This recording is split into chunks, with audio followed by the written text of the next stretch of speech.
Okay, so if we're going to understand the Second World War, truly understand it, we have to talk about the Holocaust. It is absolutely central to the story, as horrific as it is.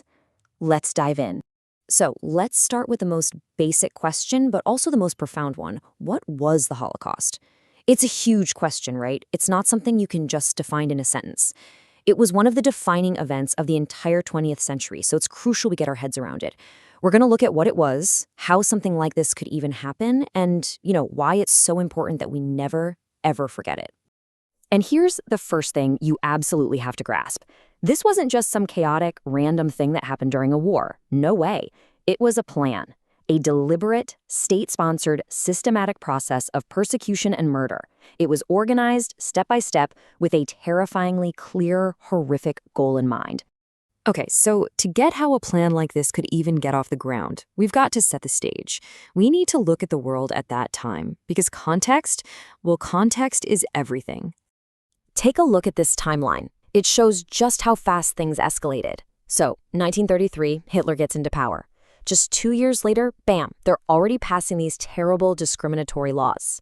And by 1939, when Germany invades Poland and kicks off World War II, the groundwork for genocide had already been laid. And that terrible path would continue all the way until the war finally ended in 1945. So the big question is, how? How does something like this happen? Well, at the very core of this whole systematic plan was an ideology, a worldview built entirely on hate. This wasn't just about land or politics. It was powered by a really specific and a really poisonous set of ideas. And that foundational belief was anti-Semitism. This is a word for the prejudice, the hatred, the discrimination against Jewish people. Now, this was not a new thing. Anti-Semitism had been around for centuries. But what the Nazis did, they took this old, ugly prejudice and they twisted it into a full-blown racial ideology. It became the absolute cornerstone of everything they believed and everything they did. So let's break down what they actually believed.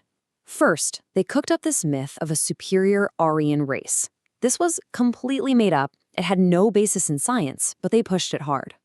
And in this twisted worldview, Jewish people were painted as the opposite, an inferior, dangerous race. They were blamed for everything. Germany losing World War I, the bad economy, you name it. They were the scapegoat. So the ultimate goal became crystal clear. Remove all Jewish influence from German society, completely. All right, so you have this ideology of hate. The next step, turning those beliefs into actual actions. This is where we see a calculated, state-sponsored persecution begin, and it escalated step by painful step. And again, none of this was random. It was a process. You can see the steps right here. First, they used the law to strip Jewish people of their rights as citizens. Then they escalate to open state-sponsored violence. You've probably heard of Kristallnacht, the Night of Broken Glass. It was pure terror. After that, they forced people from their homes into segregated ghettos. And the final step, mass deportations. Every single one of these steps was designed to do 3 things: isolate, dehumanize, and control. Yeah, let's talk about the ghettos for a second because it's so important to understand what they were. We're not talking about just neighborhoods. These were basically open-air prisons. People were crammed into tiny spaces, families packed into single rooms. There was hardly any food, and diseases just tore through the population. This was a critical part of the plan, concentrating people, breaking their spirits, and stripping away their humanity before the final horrifying stage. And this is where things turn to the most horrific phase of all. This is where the Nazi plan reached its ultimate end, what they themselves called, with chilling bureaucratic language, the final solution. Let's be perfectly clear about what that term means. The final solution to the Jewish question. It sounds so administrative, doesn't it? But it was a code name, a euphemism for the deliberate, systematic genocide of every single Jewish person in Europe. That was it. That was the plan, the total annihilation of a people. So how did they do it? The main tool for this genocide was something new: extermination camps. And it's really, really important to get the difference here. Concentration camps were brutal, terrible places of forced labor and death for sure. But these extermination camps, places like Auschwitz-Birkenau, they were built for one reason and one reason only: industrial-scale murder. They were literally factories designed for killing, capable of murdering thousands and thousands of human beings every single day. 6 million. Just let that number sit for a moment. 6 million. By the time the war was over, 6 million Jewish men, women, and children were murdered. To put that into perspective, that was nearly 2/3 of the entire Jewish population of Europe.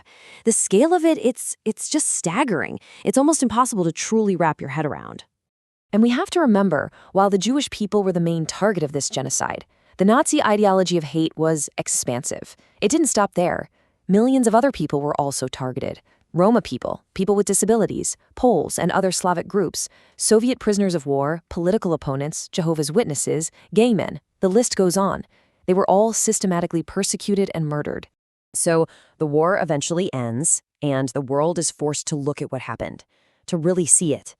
And that brings us to our last section, the legacy of all this and why it's so important that we remember. In 1945, as Allied soldiers began to liberate the camps, the true horror of what the Nazis had done was finally exposed to the entire world. The pictures, the films, they showed what was going on behind that barbed wire. It was a shock to the system of the entire planet, and honestly, it changed the world forever. The Holocaust survivor and writer Elie Wiesel said it perfectly. For the dead and the living, we must bear witness. And that really gets to the heart of it, doesn't it? That's our responsibility now. To bear witness means we have to learn what happened, we have to remember the people who were lost, and we have to share their stories. We have to make sure the truth is never, ever denied. So that leaves us with this final massive question. What do we actually learn from all this?